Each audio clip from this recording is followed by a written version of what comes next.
Hi BookTube. Today I'm going to be doing my currently reading and my TBR for the rest of January. I know that TBRs are normally done right at the beginning of the month, but as I've just joined BookTube, I feel like maybe I should do one. It's basically show you what I'm reading at the moment and what I hope to read before February comes. So at the moment I am reading A Storm of Swords, Steel and Snow Part 1 by George R. R. Martin. This is, of course, the third book in the A Song of Ice and Fire series. I am all up to date with the Game of Thrones TV show, and of course, like everyone else, I love it. I'm hoping to finish the books that are out in the series before the show comes back in April, so I've still got quite a long way to go with that. I think I've still got 4 books left, maybe. So I'm about just over halfway on this, and it's really good so far. It is kind of the same as a TV show, but I've heard that they do divert, so I'm quite interested to see where it's going to go. So that's that one. I'm also rereading Little Women by Louisa May Alcott. I read this when I was a kid and I wasn't the biggest fan of it, but then I think looking back that I was possibly a little bit too young for it then. Although I'm rereading it now as an adult, it's not my favourite classic that I've ever read. I tend to like classics to be a little bit darker, a little bit more twisted, a little bit more complex. This is a little bit twee and girly for me. But having said that, look at the beauty of this edition. It's stunning. I first saw this on someone's channel at the end of last year, I think, and I just immediately had to get it. These are the Puffin in Bloom editions, and they've got them. I think you can get them at most like Waterstones and stuff, but they have Heidi, Anne of Green Gables, and A Little Princess too. So if you want a really stunning collection of classics for your bookshelf, then definitely look these up because they are just gorgeous. Now onto the books that I hope to get to before February is here. The first one is Six of Crows by Leigh Bardugo. I'm sure you know what this is. It's a young adult fantasy. I read the Grisha trilogy in October last year and absolutely loved it. I met Leigh Bardugo too when she came down to London to do a signing, and I got my Grisha books signed, and I also got this one signed. So it's To Alex, Be Dangerous, Leigh Bardugo. This one it's set in the Grisha world, but it's not the same characters as the trilogy. It's a heist story. I believe it's about some misfits who go on a heist, I guess. But I've heard nothing but amazing things from other booktubers, other book bloggers. My friend John on Goodreads says this is amazing and keeps encouraging me to pick it up, so I promise I will before the end of the month. So yeah, that's that. I'm also planning on picking up quite a lot of graphic novels this month. I wasn't really into graphic novels until last year, and I just started reading them and now I love them. So the first one that I'm going to be picking up is Saga Volume 5.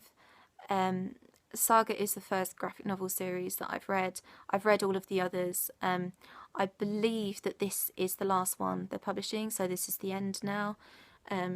I'm sure if you watch BookTube at all, you know what Saga is. I don't think I need to say it, but it's a really, really good series. It's worth all the hype it gets. It really, really is. Obviously, well, maybe it's not obviously, but it's probably not for younger viewers or readers. There's a lot of sex and a lot of violence in it, and you know, if you're not cool with that, then I wouldn't recommend it. But if you are, if you're fine with that, then definitely give Saga a go. If you don't know what it's about a couple. One of them is from a planet and the other one is from the planet's moon. The planet and the moon are at war, so they're not supposed to be together, but they fall in love and they have a baby. And bits of it is told from the baby's perspective, which I really like. I think that's really unique and really cute. And so yeah, that's Saga. I also have the first volume of Fables. This is Legends in Exile. I don't know too much about this. What I do know sounds quite reminiscent of Once Upon a Time, the TV show, which I absolutely adore and need to catch up on. So it's about fairy tale characters living in the real world, which again, it sounds very, very, very cool. Um, this is also, there's a lot of volumes out of this. It's a long, long series, so if I like it, which I'm sure I will, I'll pick up the others and obviously read all of them. So yeah, this one I got with some Christmas money, and that is The Wicked and the Divine, the Faust Act. This is the first volume. This is about some gods who come down to Earth every 90 years as young humans, and within 2 years they are dead. So it's about that whole process and the complications of that, I guess. So it sounds very kind of like mythological, fantasy, supernatural type thing, which is, I love that kind of thing. So yeah, I think I'm going to enjoy that one. Next one is Lumberjanes Volume 1. I don't know a whole lot about this, but what attracted me to it, well, one of the things that attracted me to it is it's about a group of kick-ass women, and that trope, if it's in anything, if it's in any book, any graphic novel series, any films, I will go for that. That is my bag. I will go for it and I will love it. So yeah, this has high expectations for me, not least of all because of Noelle Stevenson, who did most of the art for this. I adore her work so much. I mean, it's such a unique, beautiful style. She did the art for Nimona, which is my favourite graphic novel, well, one of my favourite graphic novels that I read last year. And she also did the cover art for Fangirl by Rainbow Rowell. Again, stunning, amazing. So yeah, that's Lumberjanes. And the last thing that I hope to pick up this month is Lock and Key Volume 2. This one's called Head Games by Joe Hill and Gabriel Rodriguez. I read the first volume of this, Welcome to Lovecraft, last Halloween just gone, and loved it, so I thought I'd pick up the second one.